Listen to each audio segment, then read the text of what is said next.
ہماری گفتگو کا موضوع ہے صبر و تقوی والا مہینہ۔ خدا کی عالم سے دعا ہے کہ اپنے فرامین کے مطابق ہمیں زندگی گزارنے اور ان فرامین کو آگے پہنچانے کی توفیق عطا فرمائے۔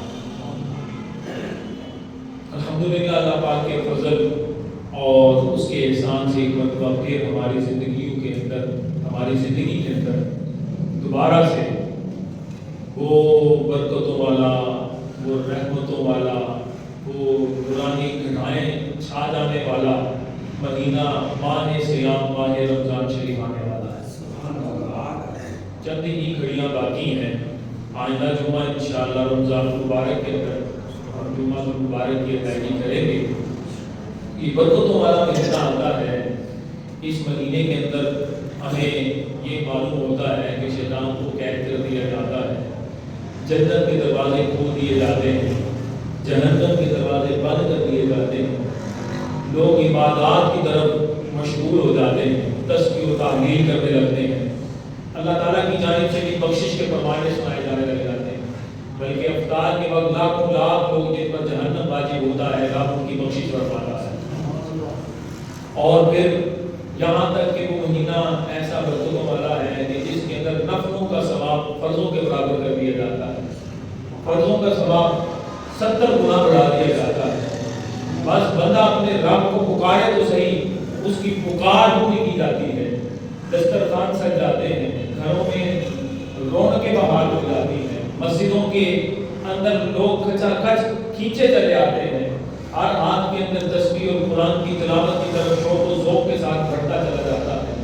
یہ برکتوں والا مہینہ ہے کہ جس کے اندر بندے کا خود بخود ذوق پیدا ہوتا ہے کہ وہ عبادت کرے، شوق لاحق ہوتا ہے کہ وہ رب کو منا لے۔ تو جہاں روزانہ لاکھوں لاکھ لوگوں کی بخشش ہونے والی ہے، اس مہینے کی آمد میں سے پہلے ہم غور کریں کہ کتنی برکتوں والا مہینہ ہمارے لیے بخشش کا فرمانا لے کر آ رہا ہے۔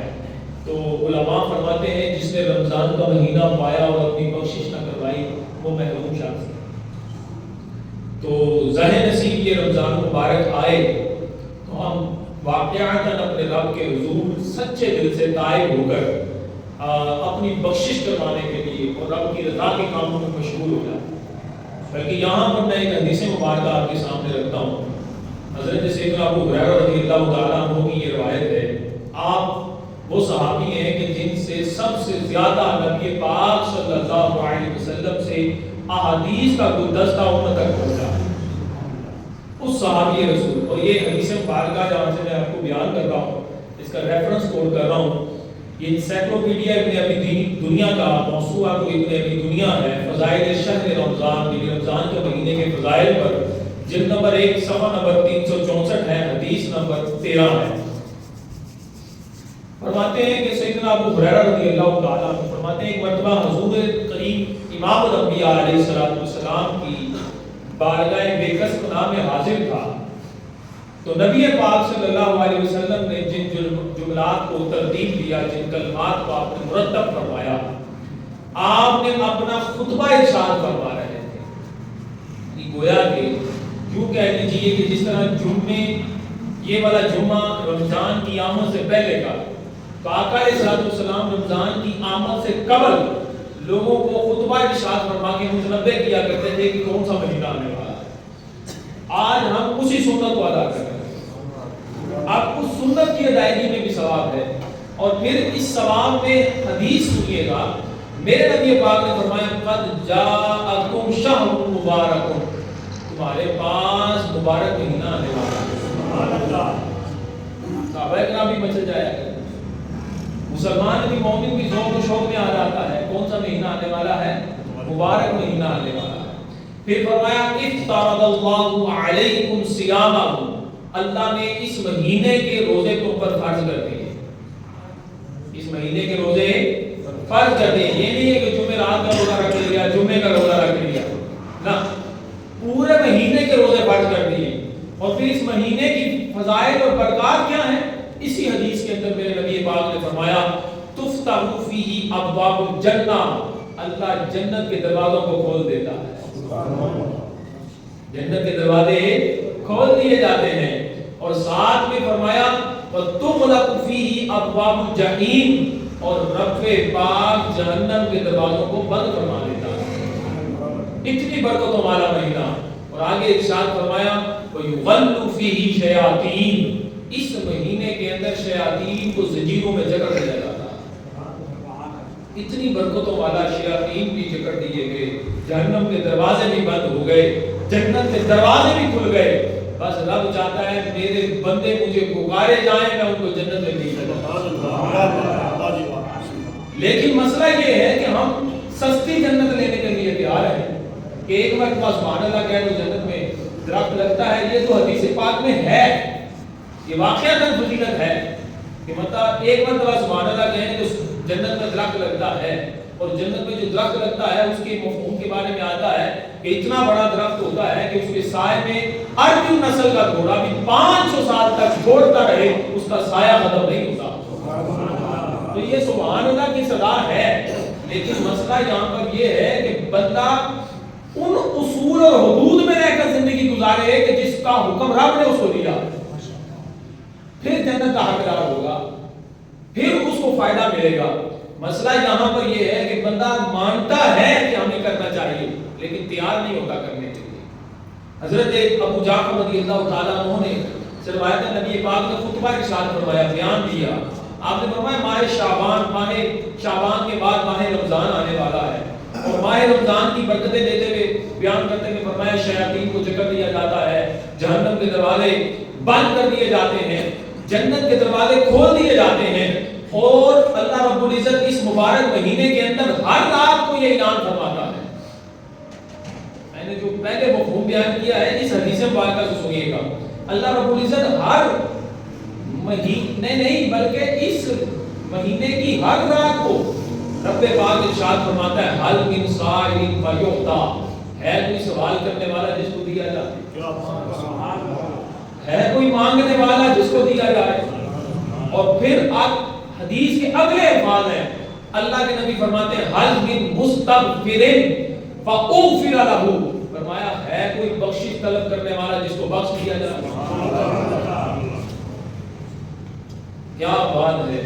اور میں نے جو خطبے کے اندر آیت مبارکہ پڑھی ہے نا، ذرا اس کو بھی سمجھیے گا۔ یہ آیت مبارکہ سورہ یوسف کی ہے، حضرت یوسف علیہ نبینا علیہ السلام کا اس کے ساتھ تعلق ہے۔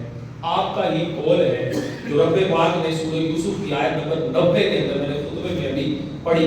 اللہ فرماتا ہے انہ من یتقی ویصبر، اور بے شک جو پرہیزگاری کرے، صبر کرے، فَإِنَّ اللَّهَ لَا يُضِيعُ أَجْرَ الْمُحْسِنِينَ، اللہ تعالیٰ ان نیکوں کا اجر ضائع نہیں ہونے دیتا،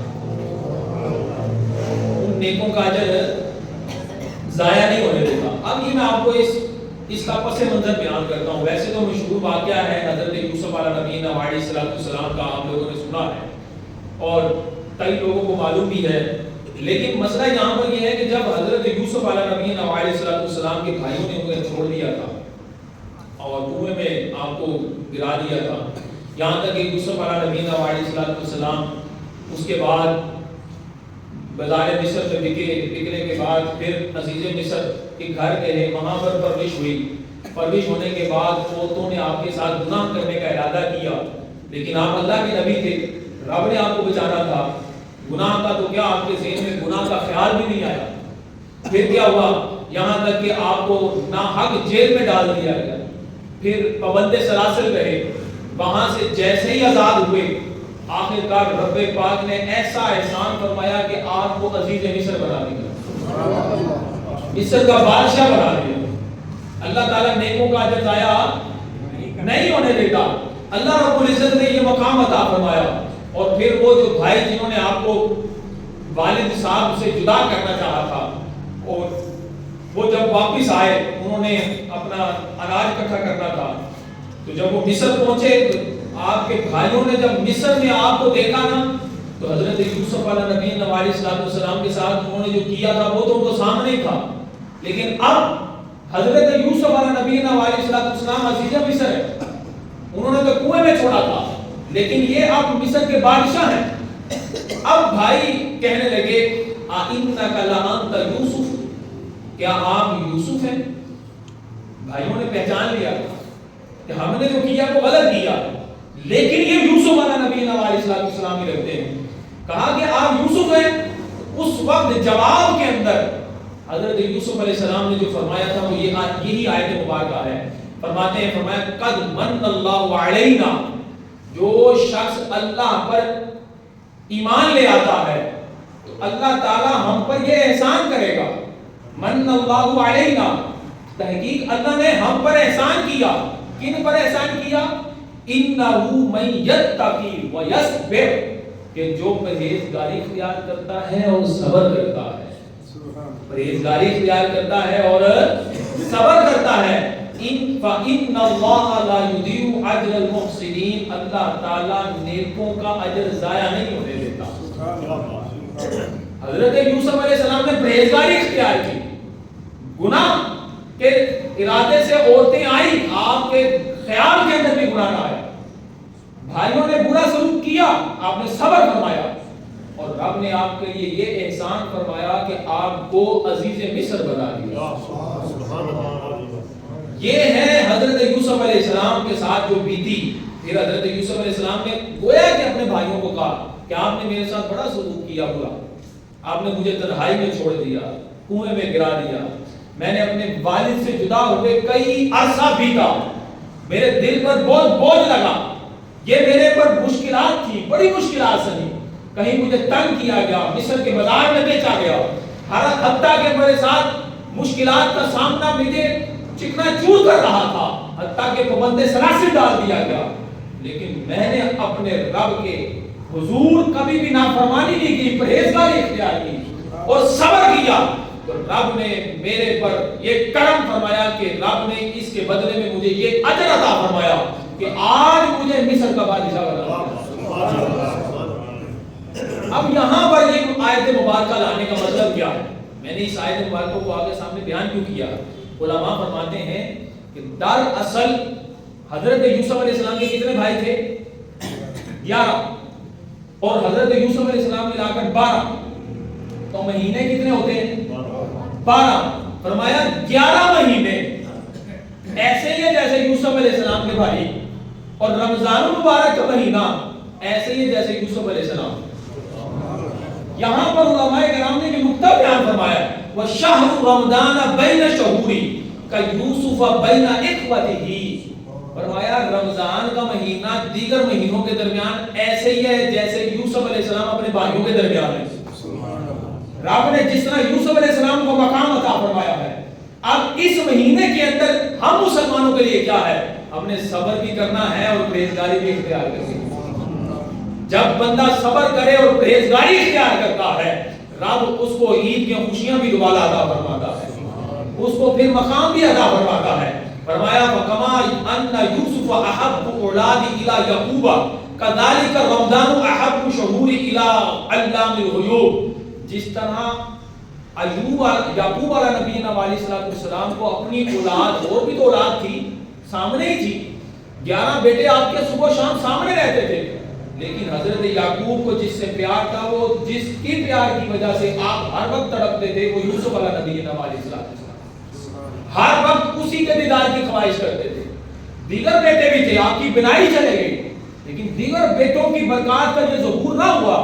لیکن جیسے ہی اپنے پیارے لاڈلے بیٹے حضرت یوسف کی قمیض، قرآن میں واقعہ موجود ہے، وہ پہنچی تو یوسف علیہ السلام کی قمیض کی برکات یہ ظاہر ہوئی کہ حضرت یعقوب علیہ نبی علیہ السلام کی بنائی لوٹ آئی، واپس آ گئی، دوبارہ اکھیارے ہو گئے، دوبارہ دیکھنے لگ گئے.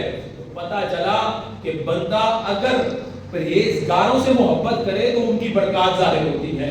تو رمضان کا مہینہ آنے والا ہے، اس سے ہمیں محبت کرنے کا حکم دیا گیا ہے، اس سے برکت لینے کا حکم دیا گیا ہے. اس لیے قرآن نے ہمیں بڑے واضح الفاظ کے اندر ارشاد فرمایا ہے کہ کیا کہا ہے؟ فرمایا کہ جس نے پرہیزگاری اختیار کی، صبر کیا، ایسے نیکوں کا اجر رب ضائع نہیں کرتا، اللہ ان کا اجر ضائع نہیں کرتا. تو ہمیں سب تقویٰ بھی اختیار کرنا ہے اور صبر بھی کرنا ہے. اور قرآن پاک میں جہاں رمضان کی فرضیت بیان فرمائی گئی ہے، اس آیت کا بھی آخری جزیہ اگر دیکھا جائے تو ہمارے سامنے اللہ فرماتا ہے یا ایھا الذین آمنوا